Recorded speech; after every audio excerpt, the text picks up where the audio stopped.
Leo nimekuja na huu wimbo wa Injili. Kwa wale wapenzi wa muziki wa gospel, basi hii haitakiwi kabisa kukupita. Ni wimbo wenye ujumbe mzuri sana. Unajua tofauti ya nyimbo hizi za secular na hizi nyimbo za gospel ni ile message. So message ambayo inapatikana mundani na uhakika, kama wewe ni mpenzi wa muziki wa gospel, inaweza kukutoa sehemu moja kwenda sehemu nyingine kiroho zaidi. Wimbo unaitwa Hapana Kurudi Nyuma kutoka kwa Injili Group BNE. BNE wanamaanisha ni Brisbane, Australia. Ndugu yangu,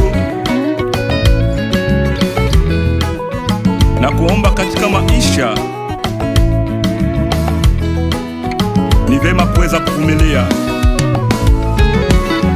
ambapo walioimba vocal zile kuna Cadet ambaye ni maarufu zaidi kwa jina la Bibile, kuna Emmanuel, kuna Ishara au Kevin, lakini pia kuna Yaheli, bila kusahau viongozi wa kwaya hii, mtu kama Celestine amejina maarufu ni Maua, kuna secretary ambaye ni Gabriela wa kundi, lakini pia kuna Shekina mlinda hazina wa kundi, lakini pia kuna wana group wengine kama Neema, Samueli, Bahati, Kayu, Sophie, Huruma, Deborah, Mama Juma, Philomena, Charlotte na wengine wengi. So wimbo ni mzuri sana. Wimbo huu unaoitwa Hapana Kurudi Nyuma kutoka kwa Injili Group BNE. Kutazama video wimbo huu kwa urefu zaidi, najua na hiyo hamu, basi nimekuwekea link hapo chini kwenye sehemu ya description. Kitu ambacho wewe inabidi ukifanye ni kufungua hiyo sehemu ya description hapo chini,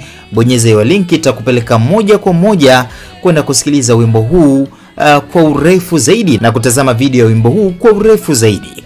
Uenjoy, lakini pia upate message nzito kweli au ujumbe mzito kweli na umuhimu kwenye maisha yako ya wokovu. So kama wewe ni mpenzi wa muziki wa Injili, hii haitakiwi kabisa kukupita. Wimbo huu kutoka kwa Injili Group BNE uitwao Hapana Kurudi Nyuma unakufaa kabisa, na niamini mimi ukisikiliza pamoja na kutazama video yake hautabaki hivyo kama ulivyo. Mr. MIWDL Imido Simba, hayo ndo majina yangu. Bye bye till the next time.